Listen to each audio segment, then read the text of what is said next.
Hubo un tiempo en el que los videojuegos no necesitaban presupuestos astronómicos para ser inolvidables, ni actores de Hollywood ni mundos abiertos de 300 horas. Solo bastaba una buena idea, un equipo con hambre y una historia que se quedara contigo. Pero el tiempo pasó, y esa clase media del videojuego, los llamados juegos AA, fue absorbida por los gigantes o barrida por los pequeños. Durante más de una década, los focos se los llevó el espectáculo, y todo lo que no brillaba como un AAA simplemente desaparecía. O eso creíamos, porque hoy algo está cambiando. Los juegos AA están resucitando y no solo vuelven, vienen mejor que nunca.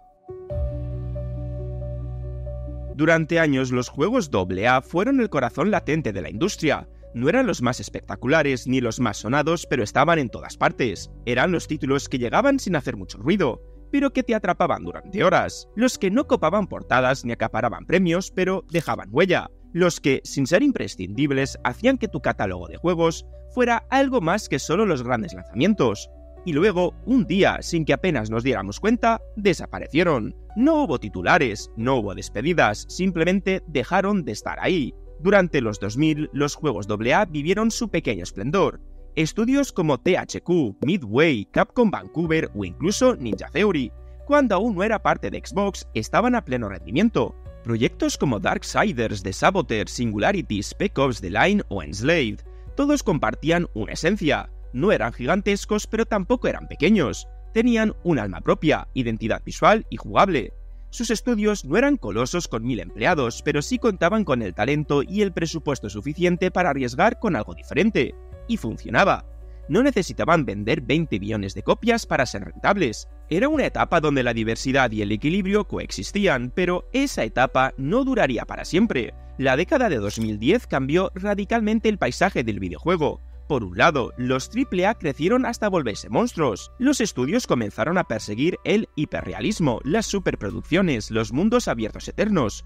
Juegos como GTA V, The Witcher 3, Horizon, Assassin's Creed Odyssey o Red Dead Redemption 2 lo cambiaron todo. Ya no se trataba solo de hacer un buen juego, sino de crear universos enteros. Los presupuestos se dispararon, las plantillas crecieron de 200 a 400, luego a 800 hasta los 1500 desarrolladores trabajando en un solo título. El marketing pasó a ser parte del diseño. Los trailers cinemáticos, las campañas masivas, los influencers, los eventos, las prensas. Y el riesgo dejó de ser una opción, porque si vas a gastarte 150 millones en hacer un juego, no puedes permitirte fallar. Y eso nos lleva a una de las consecuencias más trágicas. Las editoras dejaron de apostar por lo intermedio. Todo debía ser un éxito garantizado, un fenómeno global, un producto capaz de sostener una franquicia a largo plazo. Todo lo que no fuera eso simplemente dejaba de interesarles. Por otro lado, al mismo tiempo que los AAA se convertían en colosos, la escena indie explotó. La democratización de las herramientas de desarrollo, el auge de plataformas como Steam o itch.io, y el impacto de títulos como Limbo, Braid, Super Meat Boy, Undertale, Hollow Knight o Celeste provocaron una revolución creativa. Los indies trajeron de vuelta el alma experimental, el diseño arriesgado, la narrativa íntima, los estilos visuales únicos. El problema es que entre estos dos gigantes, los AAA intocables y los indies emocionantes, quedó un espacio vacío, un hueco que nadie parecía querer ocupar. El jugador medio ya no veía los juegos AA como una opción clara. ¿Por qué gastar 40 euros en un juego intermedio cuando podía jugar a un indie genial por 10 o esperar el próximo gran evento AAA? Y así, sin que nadie lo pidiera, los juegos AA se fueron desvaneciendo. Y hay algo importante aquí, el término AA nunca fue oficial. No hay una lista de requisitos ni una etiqueta reconocida en las tiendas, es una categoría fantasma. Una forma de describir algo que sentíamos pero que nunca supimos clasificar del todo.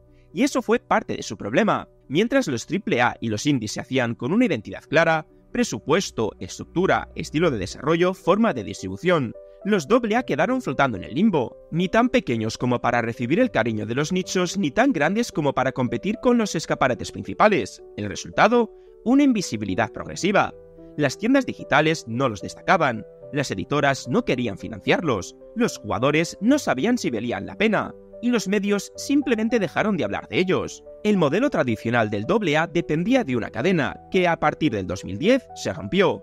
Distribuidoras físicas que apostaban por volumen desaparecieron. Estudios medianos con cierto apoyo económico cerraron o fueron absorbidos. Plataformas que ofrecían visibilidad al contenido intermedio se volvieron opacas y algorítmicas. Consumidores dispuestos a pagar por juegos de segunda línea se volvieron más selectivos. Todo ese ecosistema que mantenía con vida a los AA se desintegró, y con él una forma de hacer videojuegos. Porque aunque algunos siguieron existiendo, lo hicieron en modo supervivencia, sin apenas marketing, sin traducciones, sin doblajes. Muchos buenos juegos pasaron completamente desapercibidos, no porque fueran malos, sino porque ya no tenían un lugar. Pero ¿quién arriesga por lo intermedio? Aquí está el dilema. El desarrollo de un juego AA es arriesgado. No es barato como un indie, pero tampoco tiene el músculo de un AAA. Y para muchos editores, ese terreno no merece la pena, porque no ofrece la seguridad de los grandes nombres, ni el margen de beneficios que puede darte un indie si se hace viral. Además, en una época donde los juegos como servicio y las microtransacciones son parte del modelo de negocio, los juegos AA no suelen encajar. Son juegos más autocontenidos, pensados para jugarse y terminarse, sin temporadas, sin tiendas internas, sin Battle Pass, y eso para algunos inversores es una mala palabra.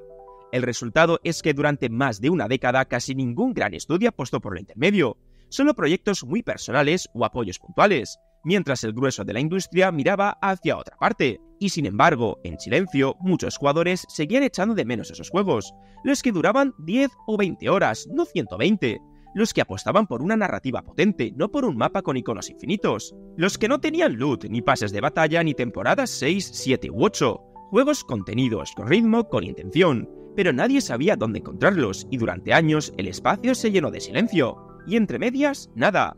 Esa nada tuvo consecuencias. Los AAA se volvieron más conservadores, los indies saturaron el mercado sin curación, y muchos jugadores empezaron a cansarse. El síndrome del juego infinito apareció, la fatiga por los mundos abiertos, la necesidad de experiencias más contenidas, más humanas, más jugables, y entonces, sin hacer mucho ruido, poco a poco empezaron a volver. Lo que parecía imposible sucedió. El público, el mismo que pedía más gráficos, más horas, más mundo, empezó a sentirse agotado.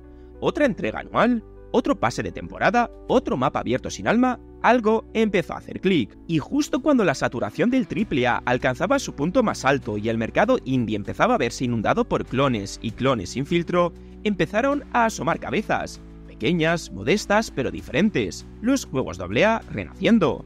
Todo resurgir necesita un punto de inflexión, una grieta en el sistema, y esa grieta llegó en 2021 con It Takes Two, un juego raro, cooperativo, colorido, sin disparos y sin loot.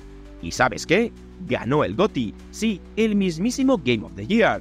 Hazelight Studios, con un equipo reducido sin presupuesto descomunal, hizo lo que muchas superproducciones no pudieron: sorprender, emocionar y sobre todo conectar. It Takes Two no solo fue un éxito, fue una señal de que aún quedaba sitio para lo distinto, para lo humano, para lo divertido sin pretensiones, y con ese galardón bajo el brazo, los estudios AA recibieron un mensaje claro: volvéis a tener permiso para existir, y lo que al principio parecía un destello aislado se convirtió en una tendencia. Las editoras, tan obsesionadas con los gigantes, empezaron a mirar de nuevo a los estudios medianos. Microsoft montó divisiones internas para desarrollar proyectos AA basados en IPs conocidas. Focus Entertainment empezó a consolidarse como el estandarte moderno de los AA. Capcom se lanzó con apuestas de menor escala como Exoprimal, y compañías como THQ Nordic volvieron del abismo con una estrategia clara: resucitar lo intermedio. No porque de pronto se volvieran románticos, sino porque el mercado lo pedía, y así fue como llegaron juegos que marcaron la nueva era. A Plague Tale Requiem, de un estudio francés que antes era conocido por juegos de aviones para Kinect, llegó con una historia de hermanos, peste, traumas y ratas, sí, ratas y miles de ellas, con una dirección artística impecable y una narrativa íntima. Asobo Studios demostró que no hacía falta ser Naughty Dog para emocionar, con limitaciones claras pero también con muchísima alma. Hellblade: Senua's Sacrifice y la llegada de Ninja Theory al radar. Aunque anterior al periodo que analizamos, Hellblade puso la primera piedra, pero su influencia se siente más fuerte con la secuela Hellblade 2, lanzada en 2024, hecho por un estudio reducido, con una obsesión enfermiza por el realismo emocional y sonoro. Hellblade 2 es una carta de amor al potencial de lo AA. No pretende competir con Elden Ring, no necesita, porque está jugando en otra liga, una donde el diseño, la narrativa y la dirección se fusionan en algo único. Baldur's Gate 3, un juego de rol clásico con turnos y textos a montones, puede convertirse en uno de los títulos más jugados del año. Sí, si lo hace Larian Studios. Con el apoyo de la comunidad, acceso anticipado y una producción meticulosa, Baldur's Gate 3 no solo triunfó, arrasó. Juego del año, miles de mods, millones de copias vendidas, todo ello sin ser propiedad de ninguna de las grandes.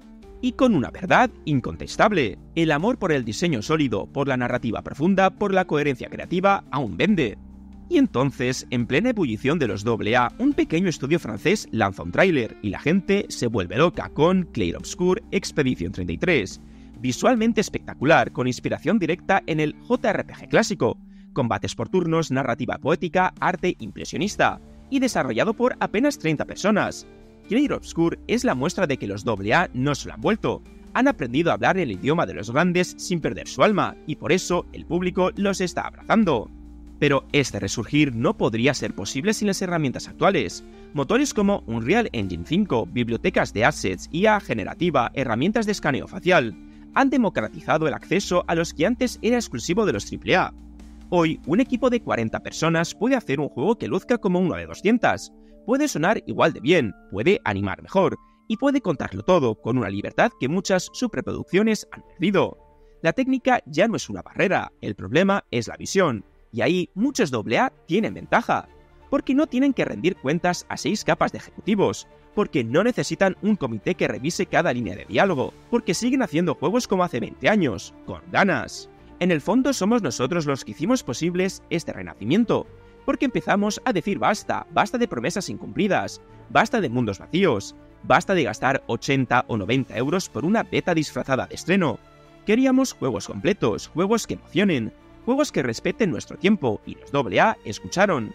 Están aquí no porque la industria los rescató, sino porque nosotros lo pedimos, con nuestro tiempo, con nuestras carteras, con nuestras recomendaciones.